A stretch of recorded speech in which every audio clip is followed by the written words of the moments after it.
We live now? And we are live. Oh my God. Victor, you've had a day. You deserve a drink. Cheers, my good sir. By the way, this is not beer. This is our 2023 vintage, late bottled vintage Monster Green Edition. Full sugar, full fat, full cream, full caffeine. It is very creamy for an energy drink. You know, it's funny when you drink wine, you learn to analyze drinks that shouldn't be analyzed. Have you ever tasted Pepsi out of a wine glass? What? I'm not even kidding you. Taste Pepsi and Dr. Pepper in wine glasses side by side. You're going to be like, what the fuck? I never knew they tasted that differently. Like a Mexican glass bottle? No, yeah, what? I mean, either or. You could just use like a can of Dr. Pepper and a can of Pepsi and just put them in a wine glass and you can be like, whoa. So, I don't recall that. That's my hot take for the day. I don't know what's going on.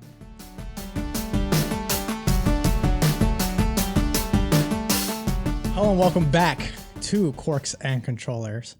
I am undefeated, but still here. Oh, that sounded so dark. And joining me today is the cackling overlord and cheese counselor. Why do I have an evil laugh? Hi, everybody. Yes, my name is Victor. I need to find a nickname for you because my dude, you know what? Today, his nickname is the motherfucking champion. That's what he is. The amount of petty bullshit he has had to put up with lately. The fact that he is standing here ready to shoot the show when I was like, oh, we could always postpone. He's like, no, the show must go on. Also, I literally can't. So, unless we want to do this in the morning or very late. We're calling him Victor the champion. Victor the motherfucking champion. Well, thank you. Today and every day. Thank you guys. We thank our heroes, Victor especially. I hope everyone out there enjoyed their New Year's. It is the New Year's. Cheers. We're having bubbles today in celebration. As of recording. Even though it should have been champagne, but whatever. As of recording is January 4th. I believe our last recording date was like December 8th. Yeah. We took a little holiday break in case you can't tell. Yeah, that last episode you guys watched, that was a month ago. But, you know, a lot of things have happened. Yeah, you've been busy. Other than the new set that everyone's used to. I hope you enjoed that. Yes. I got a promotion at my currently undisclosed Give me a hug. Let's have a little on-screen hug. Oh, my God. Congratulations, my dude. You had that coming. The tech high five as well. So I'm happy about it because it means I'm officially back in the alcohol industry. I'm talking to vendors and nice people about what products to bring into my location, my area. Yes. And so that's fun. I just enjoy being back in the world. Let the brewery tours begin. Let the winery visits begin. I know. We got to sit down. We got to schedule one. We got to schedule. And you will now be getting business cards, I believe, now, right? I was told I might have to make my own. So, but no, yeah. Ooh, block that part out if it's too much. I totally said her name. You how dare you? But anyways, let's get back to not cut out pieces of our show. Yeah, it's not bleeping it out. But no, yeah, we got to sit down and schedule the first ever vlog / show of the Corks and Controllers first wine trip. First wine trip. Should we do Paso Robles? Should we do Napa? Should we do Sonoma? Our viewers and listeners, what do you nominate? That's right. We can make that happen. Yeah. Tell us your favorite places to visit. Tell us your favorite places to drink at. Favorite places to eat at. We'll make it happen. And whoever it is, prepare for my janky ass email, victor@speaky.net, being sent to you, being like, "Are we allowed to record?" Yeah, right. And more importantly, equally importantly, a professional email from me saying, "Hey, we're in the industry, and I have connections, and I really do hope we can visit your winery and space and drink and record." It'd be nice to do an episode there, like whatever bench they have in the corner that we could just sit at. And that's totally possible. Now, the only shitty part about that's Wi-Fi connection. No, none of this stuff has Wi-Fi. Oh, perfect. So yeah, in that case, then yeah, there shouldn't be any issues. Yeah, there you go. But anyways, enough of the business speak. We're back. Victor, we gotta cut this part of the show out too. I gotta answer the door. I just farted. Oh my God. Okay, what was I saying? So we left off on We were talking about our trade visits, and then I so heard that. Oh yeah, so basically all I was saying was get ready for the The janky emails. New year, new me. Oh my god, I almost said Speaky podcast. Well, this is the Speaky Owen podcast, which is the Corks and Controllers, new era. We're talking winery trips. We're talking more guests. We're talking, maybe being outside sometimes. Yeah, we're gonna be in the sunshine, California sunshine. Yeah, as soon as all the fog goes away from all our cool mountains. I don't mean to interrupt that quickly, but today I learned something and I want to get your take on it. Oh, what's that? So, Twilight movies. Uh-huh. Apparently, Team Wolf and Team Dracula or Vampire or something like that. Right. Apparently, I'm pausing because I confused it with 50 Shades of Grey. And apparently that's not the same guy. But apparently one of the Batmans is either the Dracula or the 50 Shades of Grey guy. Robert Pattinson, Is that what his name is? the actor. Yes. Yeah, he's the sparkly vampire. How many Batman movies are there now? Oh my gosh. Is there more Spider-Man movies or more Batman movies? Ultimately, this was going to lead to me asking you, from a fan perspective, who has more loyal fans, Batman or Spider-Man? And depending on the answer, who has the more popular video game at the moment? Oh, wow. This is honestly very neck and neck. Really? Yeah, because they both, at this point, they both have a lot of movies. Coincidentally, one of my holiday gifts was nearly every single Spider-Man movie on 4K Blu-ray. What's 4K? Is that the same as Y2K? It's like the resolution of a TV, and 4K is like the most nicest, crispest ones you can buy. Oh, okay. So it has like the best like picture. Yeah, picture quality. Yeah. Okay. But anyways, and I mean, I'm pretty sure if I were to sit an equivalent collection for Batman's movies, yeah, I think Batman has more movies. Their games are both equally, they're really good ones, and then there's just batshit crazy, just no good ones. So I was It's thinking, like neck and neck. Yeah, when I was thinking about this, I'm like, how weird is it that the two critters that are these things are named after are both a bat and a spider, which in everyday life, everyone hates spiders. No one likes bats. How the hell did these two superheroes become so beloved off of their stupid little names? That's what I'm wondering, is how did these creators sell the name Spider-Man? Like, everyone hates spiders. Why is this guy not hated? Well, in its inception, Steve Ditko and what's his? Oh my gosh, he just passed away a few years ago. Ooh, Stan something? Oh yeah, Stan Lee. Sorry. I was going to say Stan Winkle. They devised Spider-Man to be an everyday person kind of hero, where it's just a teenager who has the same, freaking romantic problems, financial problems, family problems. It's like he's just like you, and that's why everyone connects to Spider-Man.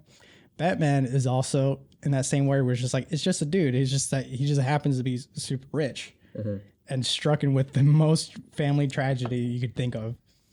And then he just uses that to. But he doesn't have any bat abilities, right? He's just rich. He's just rich, yes. He doesn't have any superpowers. The most superpower he has is that he's the world's greatest detective, and that he's just jacked as hell. Interesting. Okay, so he's like a combination of Iron Man and Superman, but without a superpower? Correct. Interesting. Yeah. So yeah, I was getting into that little conundrum at work today where they were talking about the Spider-Man video game, and I'm like, why is it that Spider-Man has like the abilities of a spider but not the personality of a spider? Like, how is it that whenever Homeboy was inoculated or injection or ate the goddamn spider, that brings the next thing. All of these superhero origin stories, what is the common thread with these guys? The common thread? Yes.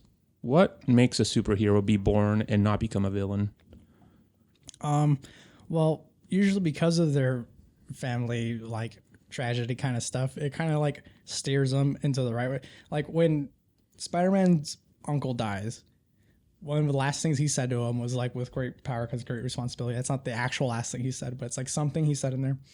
Sorry, I'm being nerdy. No, this is exactly what I want to hear. But those words and his promise to Uncle Ben is that he's just okay, I never want to feel the pain of someone's uncle being tragically ripped from them. I'm gonna be a superhero. Meanwhile, villains are just like Well, like I saw the Joker movie, I think with you.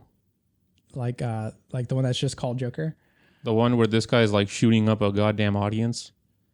Yeah. Yeah, that was. He had a really strange upbringing too, didn't he? Oh well, he was like that atypical, like had a really bad upbringing, and that's society's fault. So I'm gonna take it out on them, kind of approach. And then Batman had his parents killed, and And then he decided to go kill the bad people instead of. But his dad was always just like everything I do. Like his dad was like a pseudo politician, or a philanthropist who was just like everything I do it for the good of the people of Gotham. And so Batman, Gotham. Okay, that makes more sense now. So Batman follows that. Huh. Okay. I have trivia to take back now. Very good. Nice. So yeah, sorry to interrupt you in the beginning when you were talking about the No. stuff, but I was all like, I need to ask Victor this before I forget because I am going to forget that. If anything, you got the tenets of the show back on track. I was just like, we're gonna do more things. Not a single word there. But no, yeah, that is great though, because like those, I honestly can't choose. I take that back. I do choose Marvel, but there are times where Batman and Superman, all this is like super compelling. I do like when things change. You know what would be a really cool episode I do in the future? What's that? Dorado is a giant comic book fan, Okay, and because of that, he has his superheroes down like crazy. and he's right here. Yeah, he could be right here. Actually, no, I would be in the middle because I'd be the mediator because I can already see you guys going neck and neck as to like, well, Iron Man's ability would surpass Superman's ability in this, something like that. I don't know. And you got to be in the middle to be like, I think that. I think that Superman would prefer to drink a Napa Valley Cabernet, and I think Batman is like an Hermitage style of guy. I think it's. You know what would be? it's equivalent to when the left bank is more superior to the right. Yeah, I really do think that if we were to do an episode like that, I would actually have to come up with wine pairings for each superhero. Like, I don't know, like That would be so good. but I need to know the superheroes first because I don't know them. Mm-hmm. So like, what's that guy's name? He has a super common name. He's on the planet Arrakis. Oh, Wait, that's not a superhero. Dune. What's the guy's name? Tom? Tom. No, what's his name? The planet of Arrakis is from Dune, by the way.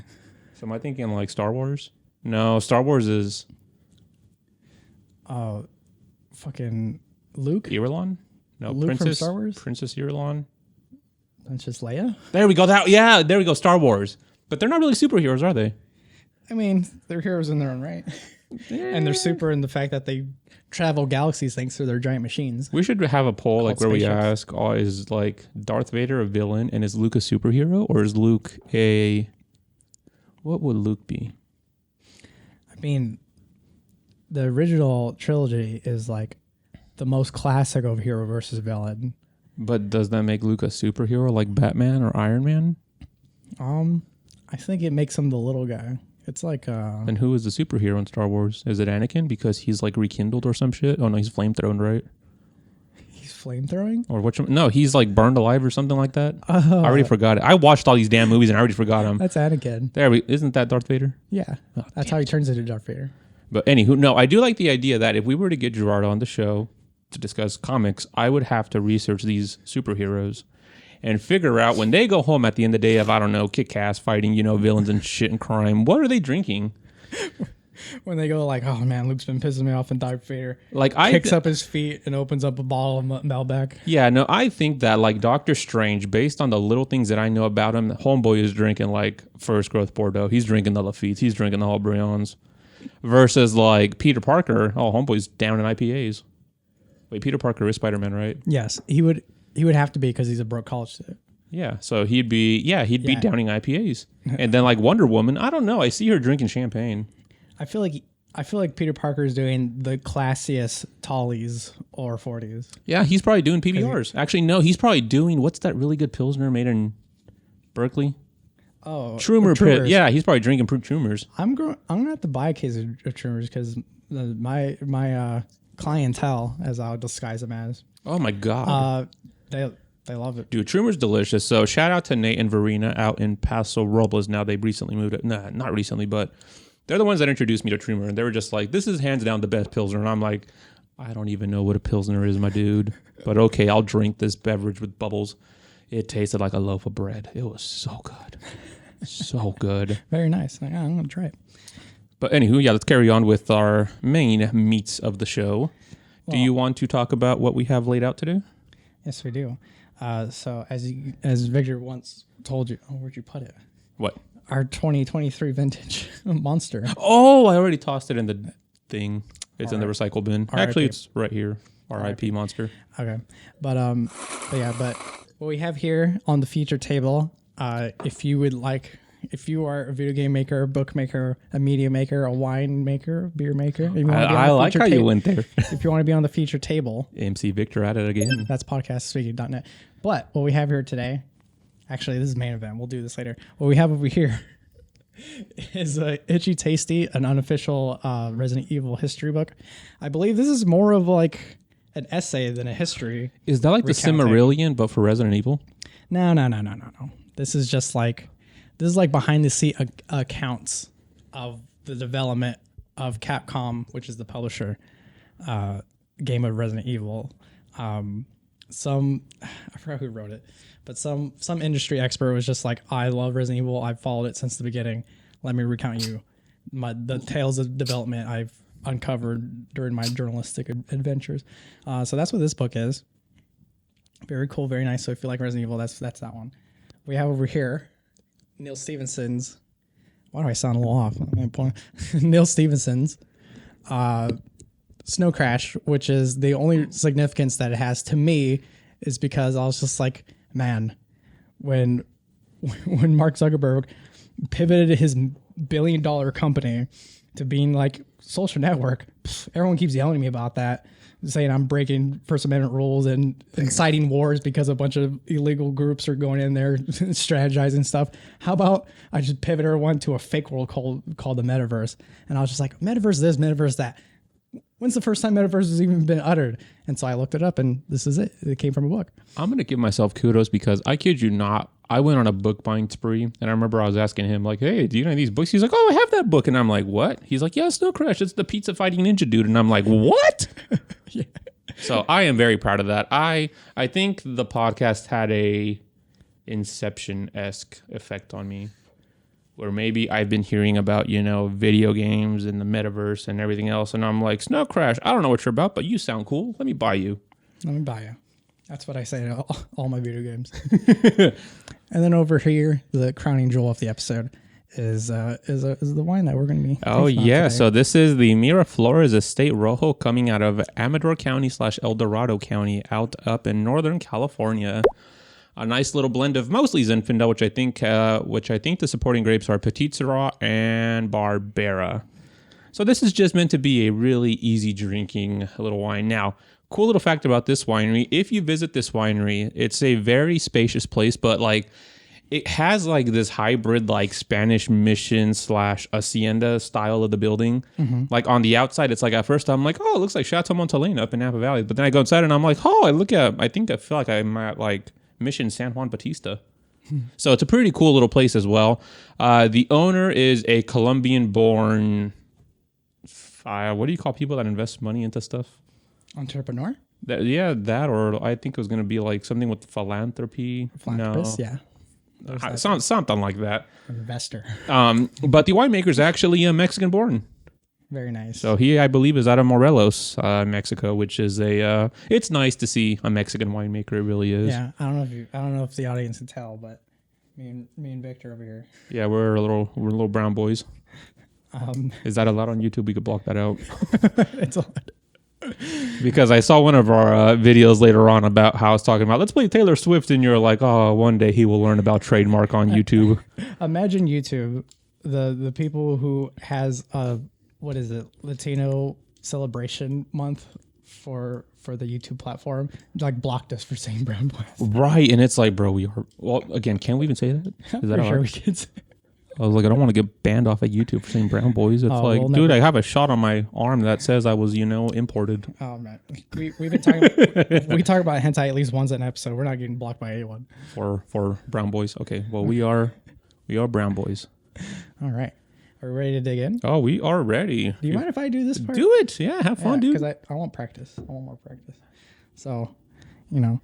Practice makes perfect. Now, Victor, you said that most of this was Zinfandel? Yes. So the majority of this blend, which I would probably say is going to be like about maybe 70 to like 85% of it is going to be Zinfandel. Very nice. So the Zinfandel in a blend like this. So Zinfandel does really well up in Northern California, specifically around Lodi, El Dorado, Amador County. So Zinfandel up there can get pretty jammy pretty quickly. So you typically have to blend in other grapes like Petit Syrah, like Carignan, like Cinsault, like Barbera to pretty much, mellow out what can be pretty high alcohol from Zinfandel and the jamminess. Zinfandel isn't renowned for being very acidic in high climates or in hot climates, but when you get to like Barbera, yeah, maybe not as much, but Petit Syrah can do pretty good in hot climates. I myself am really big on like Aglianico and Tempranillo, just because those two, oh my God, and also Sagrantino. Those, excuse me, those three grapes can retain a lot of acidity at pretty high temperatures. So when they get blended into a wine like this with mostly Zinfandel, the Zinfandel acts as like the fruity agent, and then the Petit Syrah and the Barbera act as like the backbone of it. So yeah, this is the 2018. So now it's we're in 2024. So what, 6 years? Let's say 5 years with the 6 coming up on it. So yeah, this is pretty much just like their daily drink or something you could pop open like on a Thursday night and have with like spaghetti and meatballs or something like that. Now, if there's any kind of meatballs I like, it's spaghetti and meatballs. Let me tell you. Surprisingly, Costco sells really, really good ones. Like in their little prepackaged section. Oh, I was about to, like pre-packed? Yeah, cool. So they have like their little pre-made meals that you just pop in the oven. Mm-hmm. So I was actually pleasantly surprised. They're not cheap. They're like $27, but it comes with the spaghetti with the marinara sauce. Look at that color on that. Like that is like soupy purple. That is a Petit Syrah right there. Oh my God, this smells like Welch's grape juice. And I love it. Now, the one good thing about all the episode delays is that I actually had a stuffy cold, so now I can smell it good. Oh, yes. Yay. Cheers to that. And to the promotion. Thank you. Like, that just smells like super brambly and jammy. So, like, I get, like, blackberry jam. I get, like, dates. I get figs. I get, like, dried cherries and dried cranberries. Not so much. Have you ever had, it's not, Trader Joe's sells it, fig butter? So it's not really butter. It's more like a jam, but it has like other stuff in there. So like when I smell this, it's like I get all those fruits at once. But then like on the like finish on the scent, it's like you end up getting stuff like cinnamon, you get vanilla, you get like black pepper, which is characteristic of Zinfandel. The color on this is just like super dark and inky. Yeah, it smells lovely.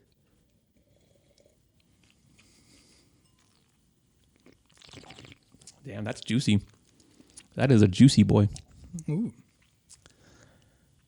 Now what is this God, how to describe this? It's almost like a slight powdery texture, but like obviously it's just nothing but liquid. Yeah, so it's so that's what I call like glycerin. So glycerin's like the equivalent of like super creamy and rich like texture in a wine. Mm-hmm. So when you drink this, it doesn't feel like water and it doesn't feel like oil. It has like this really refined like, oh, I don't want to say like you're drinking a really good hot chocolate where it's like it just feels like velvety and creamy. Mm-hmm. Now, the funny part about this is that Zinfandel in of itself is not velvety or creamy by any means. Neither is Petit Syrah and neither is Barbera. This is actually going to be coming from the oak regimen. So these guys are aging in barrel for I think like about 12 to 24 months. Yeah. So that oak, you impart the vanilla and you also impart the oak tannins, which typically are smoother than the actual grape tannins.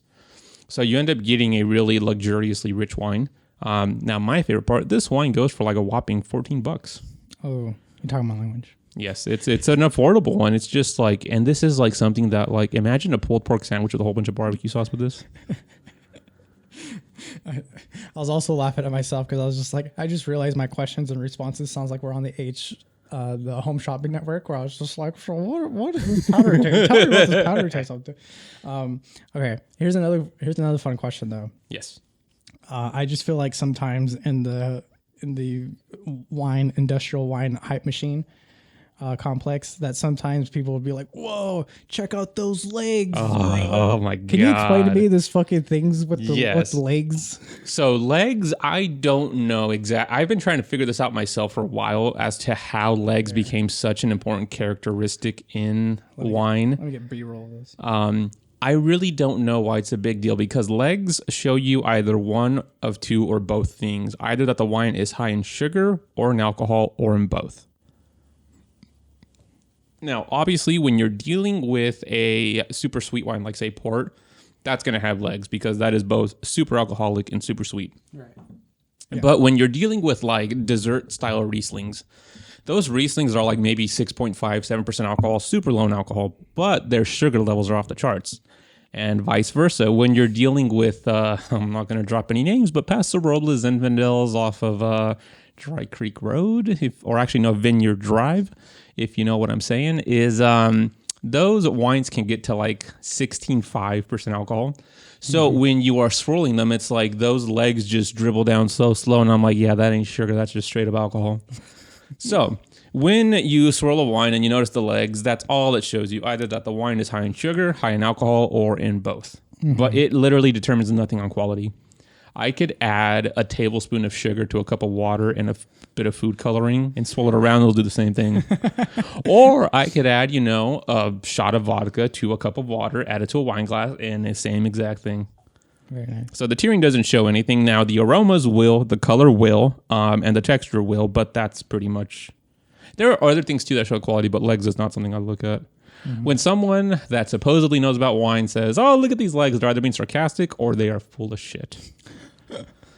Usually, I hope it's the former, where they're just, saying this to get a good rip off of people. But if they say the latter with genuine seriousness, I'm like, my brother in Christ, what are you doing? You're embarrassing yourself. Just like people that hold wine glasses like this. This, for the love of God, don't do this. This is like... And also this. Never put your grimy little fingers on the glass, grimy, people. warm-ass hands. Yeah, like, look at that. That already looks gross. I can see fingerprints on there. Yeah. Would you put fingerprints on someone else's, like, I don't know, baked potato? No. I don't know why I went there, but don't touch my baked potato, bro. Like, do not touch it. But, yeah. We were talking about baked potatoes during the Thanksgiving episodes. Oh, we were. Well, doesn't Nicole love baked potatoes? She loves anything potatoes. Oh, my God. What's that, au gratin? Oh, potatoes au gratin? Oh, yeah, shit. She'll, like, kill a person to get a plate. Damn. Well, potatoes make the world go round. There's a reason why, they're beloved all over the world, from Peru to America to Ireland to France to, who is it that makes fondue? Is that the Swiss? Sounds right. Yeah, they make French fries to dip in cheese. Wait, Peru has potatoes? That's where they're actually from.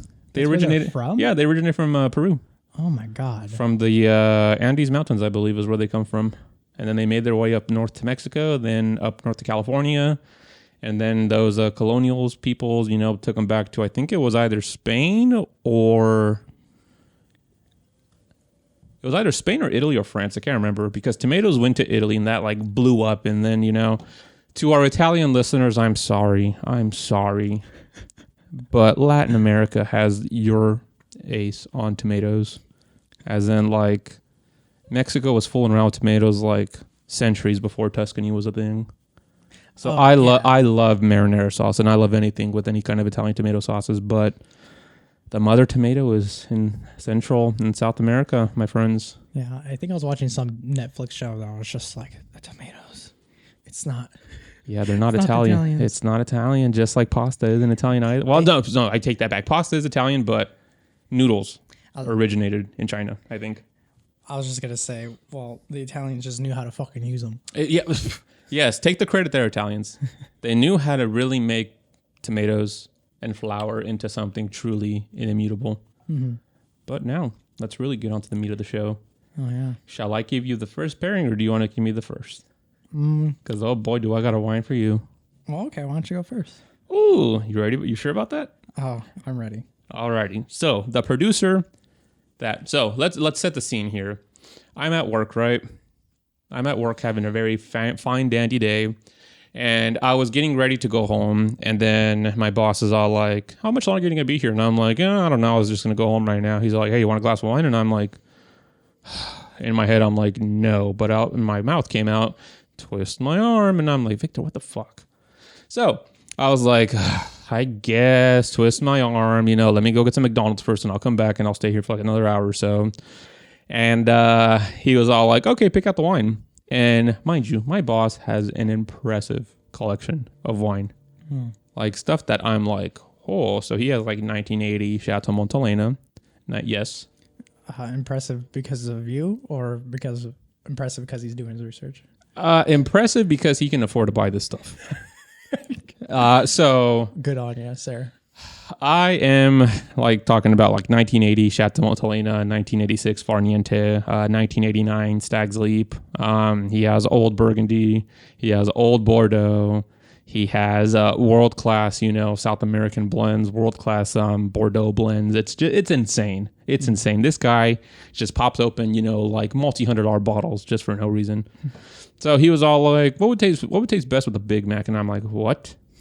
And he's like, yeah, what in there would taste good with the Big Mac? And so I'm looking at the top shelf that has, like $70 white wines, and I'm like, none of these. And then I'm looking down, and I'm like, no, not Syrahs. Mind you, 2008 Acorn Hill Syrahs. No, not that. Okay. And so then I make my way down to the Burgundy shelf, and I'm like, fuck. Oh my God, why? I hated my life at that moment. I truly did.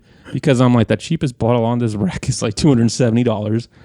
And then I looked at the shelf below it, and I'm like, oh, Cabernet, Napa Valley, no. So I'm like, yeah, it's going to be your Burgundies. He's like, fuck it, open them up. And I'm like, what? He's like, yeah, just pick a random one. And I'm like, no, these are expensive, dude. Like, you could just eat like drink a Dr. Pepper with this, Mm-hmm. And he's all like, no, pick whichever one you think is going to taste the best right now. We're going to open that right now. And I'm like, gun to the head.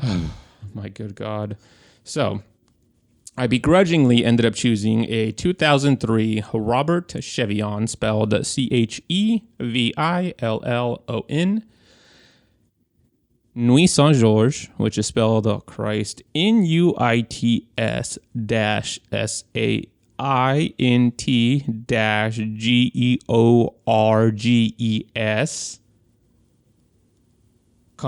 Premier Cru Les Pruliers, which is LES space PRU with a little triangle above it, LIERS. 2003 Chevillon, Robert Chevillon, Nuits Saint-Georges, Premier Cru Les Pruliers. What a mouthful, my guy. Oh my God. And so I popped open the bottle, right? And immediately, dude, oh my God. It smelled heavenly. The best way I could describe it, imagine like a quintessential fall Bed Bath & Beyond soap. It smelled like cinnamon. It smelled like pumpkins. It smelled like, I don't know, orange peel. It smelled like flowers. I'm like, oh my God, dude, this is a fucking, like, what was this, Tuesday night? It's like, I'm still hungover from New Year's, dude. Like, I should not be drinking this. Oh, this was recent. Yes, this was just like literally like 2 days ago. Oh my gosh. And I'm like, oh, I'm going to be here for a long time. It's like, I wanted to go. Oh, my dogs need to get fed. I have a bed I want to sleep on. Oh, this was on your reel. Yeah. And it's like, oh. The tone you gave on it seemed more happier than this. No, I was. You're like, this is an interesting bottle to open to have open tonight. Yeah, I was like, oh fuck. And so, sure enough, I poured myself a glass, and it just started smelling better and better. And then immediately my boss is all like, well, this is good shit. What the hell did you open? And I'm like, ugh. Here, let's rephrase this again. It was a 2003 Robert Chevillon, Nuits Saint-Georges, Premier Cru Les Pruliers. And he's all like, I don't care about that. How much does it cost? And I'm like, about like $270. He's all like, damn, this is cheap and it's good. And I'm like, can I have your money, please? I want to be able to buy stuff like this and not even flinch at triple digits. It's like, here we are drinking a $14 bottle of wine because I'm like, this is what I can afford. And then over here, my boss is just on a Tuesday night, with fucking Big Macs, just having, like a nearly $300 bottle of aged Pinot Noir that's technically 21 years old now. So, beautiful bouquet. And sure enough, with the Big Mac, it was just heavenly. It's like the acid and tannin of the wine was perfect for the Big Mac sauce and the actual Big Mac. And it's like the Big Mac didn't taste like any more burgery or anything. It just tasted like, I don't know, Big Mac goodness. Like all I can think about is that weird looking potato from McDonald's just giving you a hug and just saying, come here. And it just absorbs you. And you're like, I have become one with the Big Mac. That's the sensation this one gave you. Your skin just melting in it. Yeah, exactly. The sauce. It's like, oh, that sauce is so good. And so I'm just like, they're just sulking in this because my boss at that point, is working. And so I have a glass full of this stuff and I'm like, oh my God, why is this so good? And why am I so poor? So I don't know. The wine just felt so comforting. It was just like the epitome of high class, lowbrow pairings. Something felt so sinful. Like I should not be indulging in this.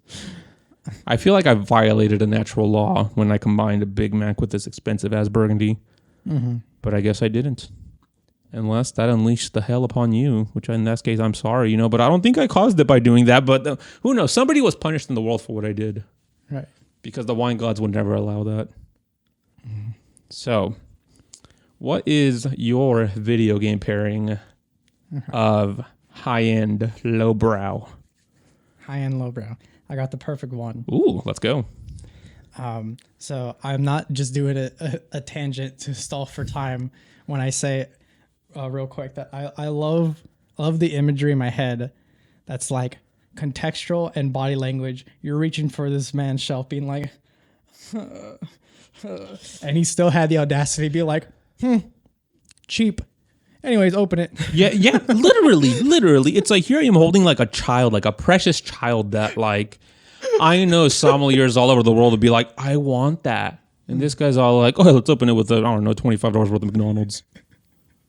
He's just like, he like grabs his sword out of nowhere. He's like, here, let's saber it open. Oh, I would have cried. I mean, I feel like there's an anime called Drops of Something. That's probably what that felt like to me.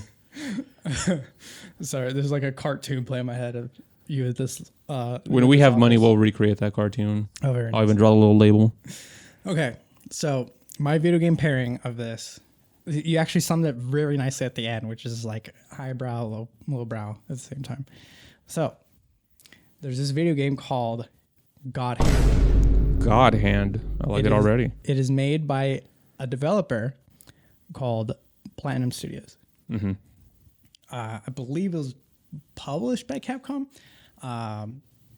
Actually, no. Sorry. I got ahead of myself. It is developed by a developer called Cloverworks or Clover Studios. And here's where it comes in. You go into God Hand and you're just like, wow, Clover Studios, they made a really cool video game beforehand called Okami, which was a Zelda-esque adventure where it's just like you're being introduced to this world. Like for those who know, like think of like Wind Waker. What's it called? What was the one on the Wii? Twilight Princess. Like those kind of styles of adventures where it's just like it starts off very slow, but then like as you go through the world and you start like backtracking to places and like finding new weapons, new abilities, new things, like the character comes out and it's just a woefully amazing adventure. And you're just like, wow, they made a new game. It is called God Hand. That sounds amazing. And you go into it, and it's like this guy, I'm forgetting the character's name. Go ahead, put all the editor notes here. And also bleep out that burp if you want to. And it starts out, and it's just like this handsome, sleeveless guy who's in like a spaghetti Western version of like however Japanese people interpret that to be, where he's just like, he kind of like wakes up, I don't know, never feels drunk or something, but like he kind of just wakes up and he's just like, oh, what's going on? And like there's like this sexy lady who's like being all messed with, and there's like another guy who's just like in trouble. He's like, and he's like fucking a bunch of gang members, fake gang with cowboy gang members, chop off his arm. The main character, by the way, I mean, they like grab him and they fuck with him and chop off his arm, and he's just like, and he's like, oh, I have no arm.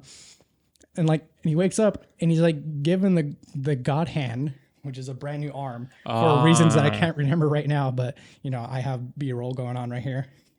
And from there, it just becomes absurdist, right? It's just like this guy just comes in and like he's just super powerful now. He's like beating the shit out of everybody. He's just like going around hordes of people, just like, bah, bah, bah, bah, like punches and kicks and stuff. And then it's like, okay, so this is a standard behind the back camera-esque, just beating up adventure. Like maybe it's like Dynasty Warriors, but although it controls like a freaking Resident Evil 4 game, it's like very odd control scheme, very odd premise. But the more you play it, the more you're just like, hold on, the setting's wacky, the control scheme is just kind of off, and it just seems like something a regular B or A studio would like rush out. They'll just be like, sure, and like, just pop it out there. Just put some storyboards on a paper, put some graphics on it, and then like put it on a CD disc and throw it out. But it plays like really technically though, because aside from all the absurdist like 1,000 punch whatever things you can do, you can also customize your attacks and abilities to like the cornerstone with the buttons you're pressing, the timing of the buttons you're pressing, and their placement to the enemy and stuff like that. And so you can have like these really outrageous combos where like you can literally like never let up on an enemy and like just destroy them. And that's if you get really, really good at the game. And it's just like, okay, so there's technicality to this game. If you master this game, it turns really fun. But the setting, the jokes, the absurdity of it, it's just like, it's so lowbrow in terms of just being just like this guy's making like big breasted or like big dick jokes, like innuendos and stuff like that during the cutscenes. That is literally the sexy girl is like always like wearing almost nothing in half the cutscenes. Like it's always just like it's just Japanese, right? And when you first start playing the game and you feel this wacky control scheme, you're just like, this is hard to play. I don't want to play this. But if you push through, you get a highly technical combat game where like you'll get to the end, you'll beat all the bosses in the best way you can, and you're just like, I can do much better because now I understand the customization of the combat system that I want to go back and see how fast I can blast through levels. Huh. So like, it's kind of hard to see in your mind's eye. Again, B-roll for our audience, but it's great. That is the epitome. But it's also kind of bad. Yeah, that's literally how I felt. There are video game outlets that gave this game like a 1 out of 10.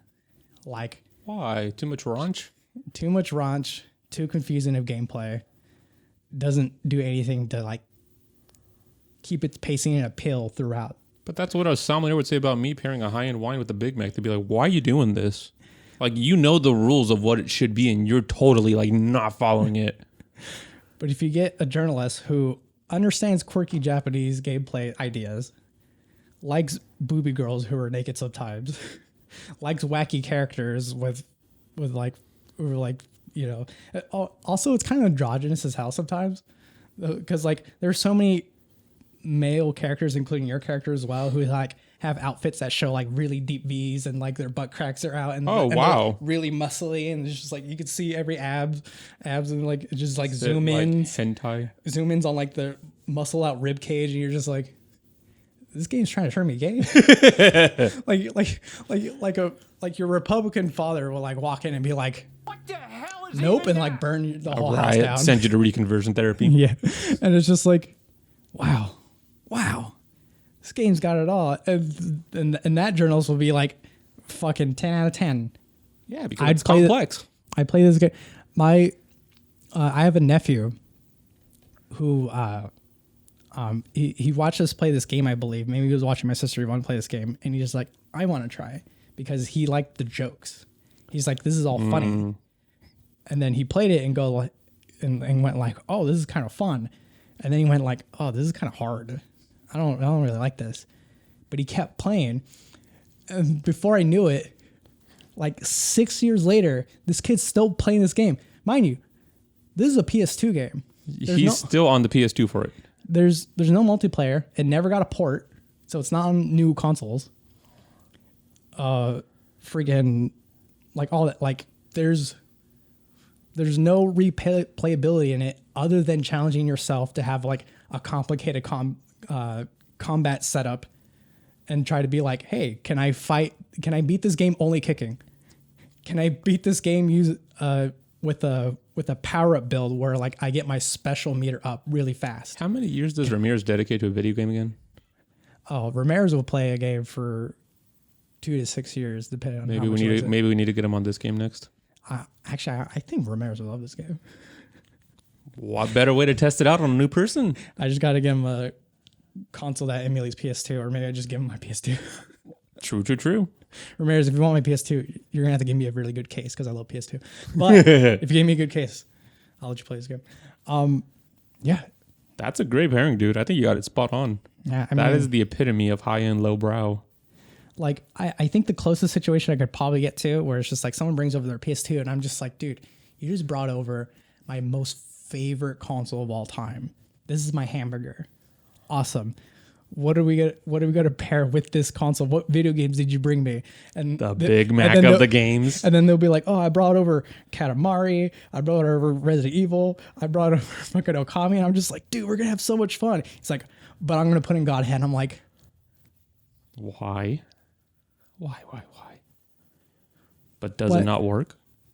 But it works. And it's delicious, isn't it? And it makes you happy.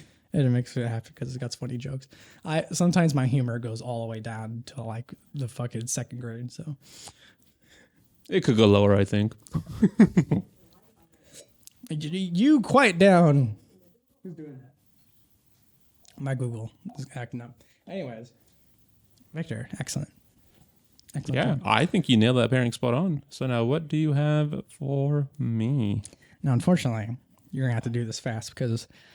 Disclosure, I gotta get out of here. But give me your worst. Give me your best. Okay. Let's see here. This is the problem. I haven't been playing much. Since my promotion, I've just been. Can you put the shocked Pikachu face up here? Since my promotion, I've been in and out of this apartment. Not because of it's just weird timing. You get a little bit of more acknowledgement and a little bit more financial security, and then all of a sudden you're at the trade-off of hobbies. You're running around for whatever family reasons. Unrelated. But here, I'll do this for you. Give me a media then. Give you a media or an anime. Oh, you know what? Okay, I got one. Just please not a Taylor Swift playlist. I'll give you a movie. Do you know Studio Ghibli? No. Okay. I thought I heard giblets for a minute, and I'm pretty sure you said jibby. Maybe I should save this then, because I'm probably going to talk way more than you. I'll give you another movie. Go for it. I'll give you. God, I just made like 3 other episodes that I have to give you these things I'm skipping. Okay, I'll give you a different movie. You know Godzilla. Which one? Very nice. Very good. You're on me. Okay, this is a very, very inspired by the original Toho Godzilla. Mm-hmm. The very first movie that came out in Japan. This is very inspired. It came out recently. This is a brand new movie. All the bells and whistles. It's called Godzilla -1. Haven't heard of it, but go on. It's very cool.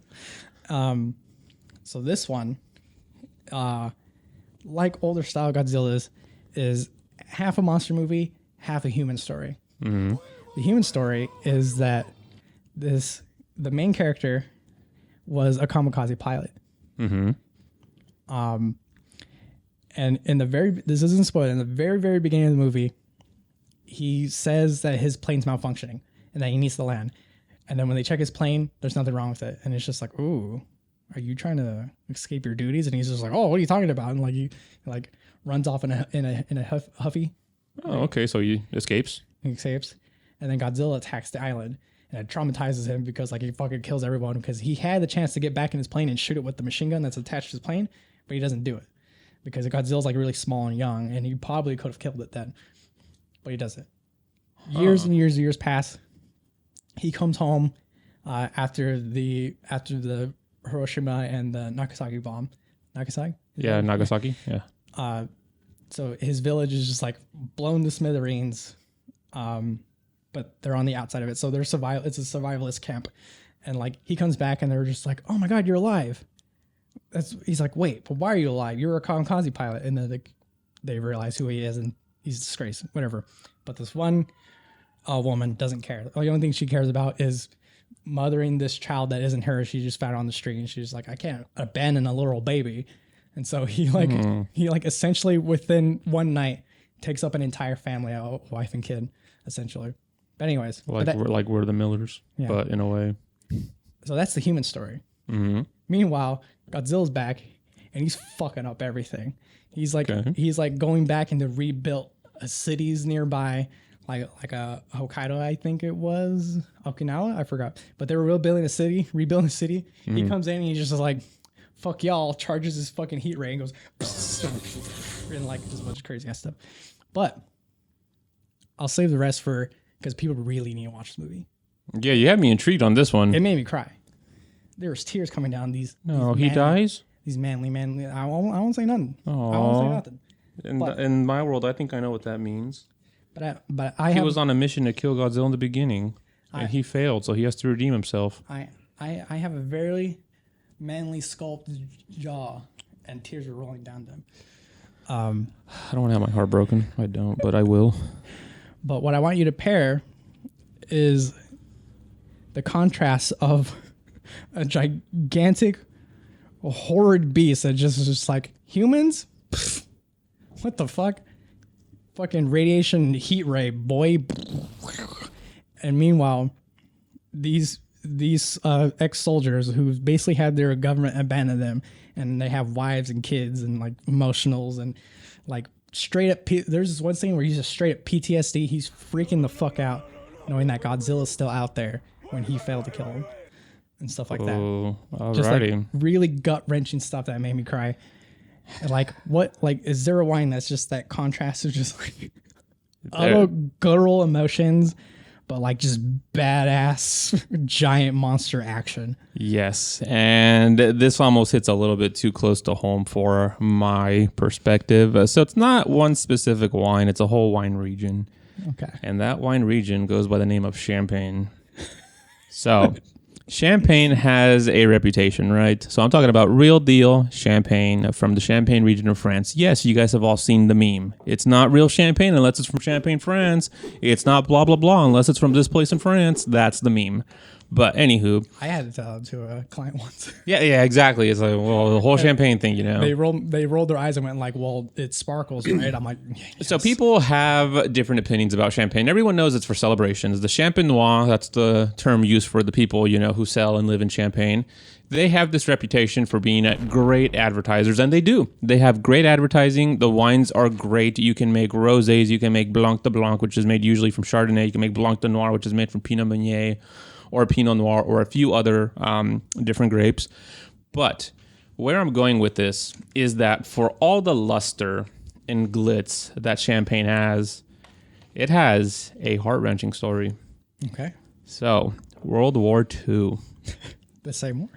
World War II absolutely decimated Champagne. So where all these vines are at now, so Champagne was still made back before World War II. It was. But where the vines reside at now, in between the city of Reims and Epernay down in the Elbe, so much bombing, so much killing, so much blood. To believe that, you know, on those fields, so many soldiers were getting killed, massacred, bloodied.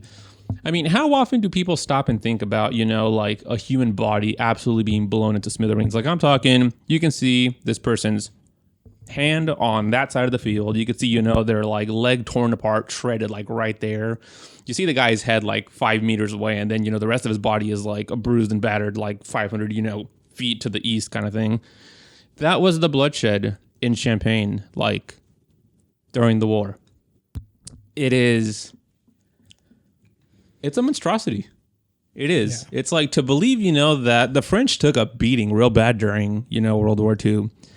But Champagne was just absolute destruction. Mm-hmm. I mean, like, just, oh my God, like, it's almost hard to believe the happiness that one, associates with champagne. When you remember that, holy shit, like a bunch of people died. Like if the blood remained red in the vineyards of Champagne, no one would want to drink champagne. That is like, I don't know. Like that to me is the epitome of just, I don't even know how to explain it. Like it's just that dark. Yeah. So I don't know how the hell Champagne like managed to pull off this master comeback, but they did. So I don't know how close this is to your pairing, but my God, when you were describing like, okay, you have this, it is Godzilla, right? Mm-hmm. So you have Godzilla and you have this guy that escaped. Yeah. So during World War II, a lot of these champagne houses, they were raided by the Nazis. Mm. There's a lot of reasons why you won't find champagnes from, the 1930s, the 1940s, and 1950s. It's just because, the Nazis either broke them, they burned the vines down, or they just absolutely decimated the cellars. And that happened pretty much all over France. But in Champagne specifically, like, the winemakers still lived. Well, some of them at least, Mm. So they returned back to Champagne and somehow, pulled it out from nothing and replanted the vines and did their best. Mm-hmm. And so somehow, some way, they managed to pull it off. And now, I mean, I don't know. Some people say World War II needed to happen. Some people say it didn't. Mm-hmm. Regardless of the fact, a bunch of people died. A lot of wine regions, like Alsace specifically, that one went through a gamble too. But Champagne is one that vividly comes to mind when I think of like, which wine region has absolutely seen decimation on a mass scale. That's Champagne. And so Champagne, it's like the winemakers came back. They pretty much, made Champagne back to what it was. And to the average person that goes and buys a bottle of Veuve Clicquot, they're just, celebrating. Mm-hmm. Whenever I open up a bottle of Champagne, I see where it's from, and I'm like, man, how many people died here? Like, how many of these people thought when they died, I want to see my region become what it once was all over again? Like, I want to see the next generation come in, rebuild what they can, and try their best. Yeah. So every time I open a bottle of Champagne, there's always a little bit of solemnity. Is that what it's called? Solemnness. I think you're close. I can't really enjoy Champagne like everyone else can because I have that in the back of my head. I think of like, I don't know, what Godzilla did. Mm-hmm. But then I also try to think about what the people that Godzilla killed would have wanted after Godzilla left or whatever the fuck he does. I'm not saying I want him to die, but part of me is rooting he does. A lot of people are sad during any of the Godzilla movies that like Godzilla's defeated. Everyone's just like, oh, come on. A mass murdering, massive monster, like. In Shin Godzilla, which is a different movie, there's actually, it's a very small part of like a very small scene, but there's like protests. They're saying like, Godzilla's coming. He's God. He's here for a reason. Don't stop him. What the fuck? Which I mean, you never know. Yeah, no. So that would be my pairing, would be the region of Champagne. They've gone through some shit. They managed to come back from it. And again, they aren't the only region that went through stuff. The Rhone Valley, Burgundy, Normandy has a pretty big one. Alsace. Oh, yeah. On the German side, Rieslings are fine. Whatchamacallit, the Mosel River, yeah, they got Rieslings from the 1800s, still they're fine. But yeah, France, wine regions, absolutely decimated. Jesus. So that's my pairing for that movie. Hopefully it wasn't too dark. Victor, all you've done this evening is just make me look at the grim side of life. Before we start rolling out, it's just like, Victor, I'm going to be honest, you're making me a little sad. My job is to make people aware of all possibilities, whether they're happy or sad. But when it comes to Champagne, please, I'm not saying honor the dead, but at least take a little bit of time to think about the history of Champagne. Everyone should always take a little. Yeah, celebrate. That's what the Champagne wants you to do, or the Champenois wants you to do. But I'm just saying, take a little moment to appreciate what Champagne has gone through to become what it is. Yeah. Damn, that was a depressing episode. That was depressing. What's wrong with you? I don't know. I guess I'm feeling a little bit emo today. I need to play some Blink-182. Hell yeah, dude. I'm with you. Adam's room. Alrighty. Well, I gotta get out of here, so you can blame me for the short run time. It's not that short. No, it's not short at all. Actually, there was a couple of interruptions. Sorry for the short run time. I would say take that whole part out. This is not really a short episode. If you want invitation to our Blink-182 listening party, you can go to podcast at speedy.net. That's old-fashioned email. If you're a vendor or a game maker, you can also. I encourage you to go in there. Can I add Vic Fuentes to the playlist? Of course you can. But I want to hear my emo vampire music. But if you're millennial and younger, then you probably just want to comment on YouTube. That's highly encouraged. Please do that. So yeah, so you can comment on the YouTube. You can go on the Instagram. Where's our tip jar? On the tip jar. Our tip jar is ko-fi.com/corks and controllers. Every dollar that goes there will end up on the table, if you know what I'm talking about. Yes. And as this cup says, yes, y'all. Did I even show that? It does say yes, y'all. That stopped me in my tracks. I like that. Yeah. So that being said, off to the next week. We'll see you guys next week. Oh, a little spoiler alert. Victor has a movie for me. Oh, I have a movie. I'm gonna watch that while we're gone so that I can be prepared. If y'all like, if you guys like the image of an old chain smoking man drawing 60 frames per second, then tune in for next episode. Yes, and there will be bubbles. Bye bye, everybody. See you guys next week. Bye. Bye bye.